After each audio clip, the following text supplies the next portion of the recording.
You can call me crazy if you want to. But the more I've been reading the Bible and doing a reread,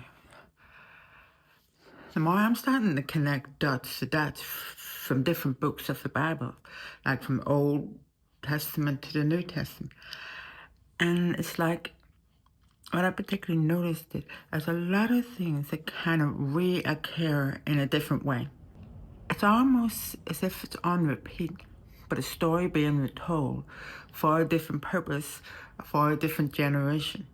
Now, I'm actually just been reading the Exodus with Moses and the Egyptians and the Pharaohs and God calling for his people to be set free.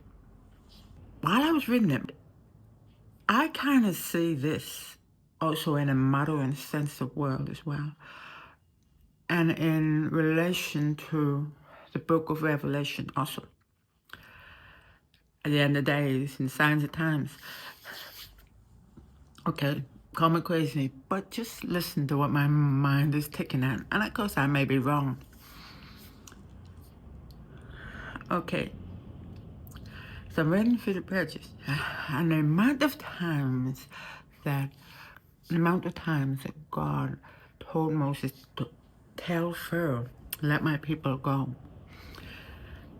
And if he didn't, so each of these different events give an opportunity for Pharaoh and the Egyptians to change their ways, to do as God did. But with each horrible event that happened, Pharaoh told Moses, go to God, beg, please take this horrible event away from me. And Moses prays to God, and it is taken away.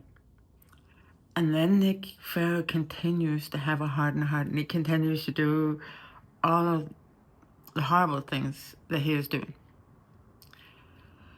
Each and every time, God was giving him a chance. And the conditions of his church got worse and worse and worse until God was having no more of it. And the final curse came where all the firstborns would die. And God would save his people.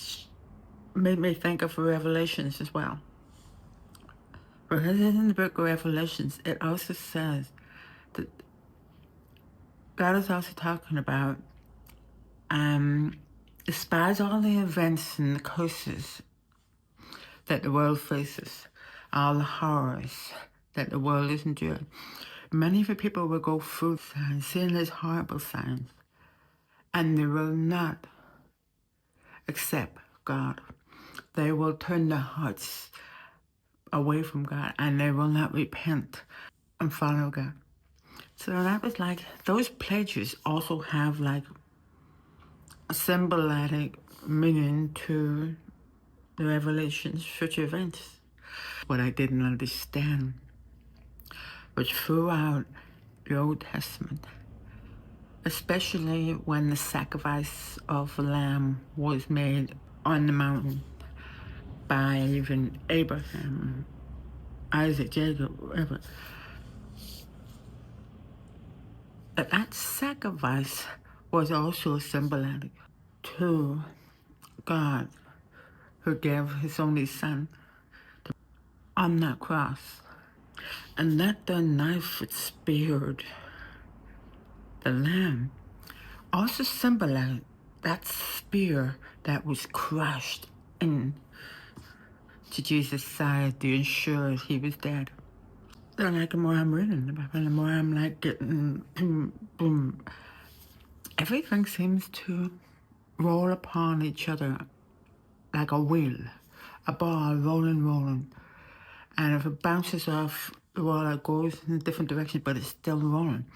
It's like everything in this world is connected, but for a different generation and for a different reason. It's really weird. I never actually connected the pledges to the Revelation book before. That kind of makes sense because what we read in the Exodus actually gives a simple and great example of how the hearts of man despise. And many times God saves them, God has sent them curses, God has sent them warning. They pray to God, save us, and then they suddenly turn away. So with this here Exodus story, God taking the people of Israel away and preventing them from having be affected by the pledges while they were in Egypt, actually goes on to show that God will collect his chosen people and they will not feel the wrath of God.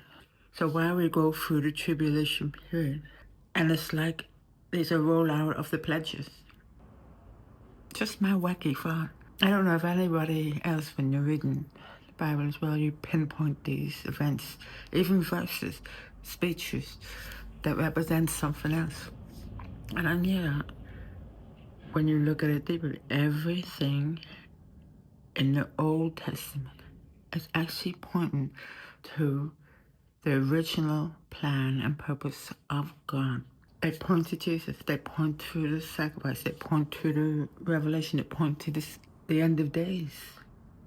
That's crazy.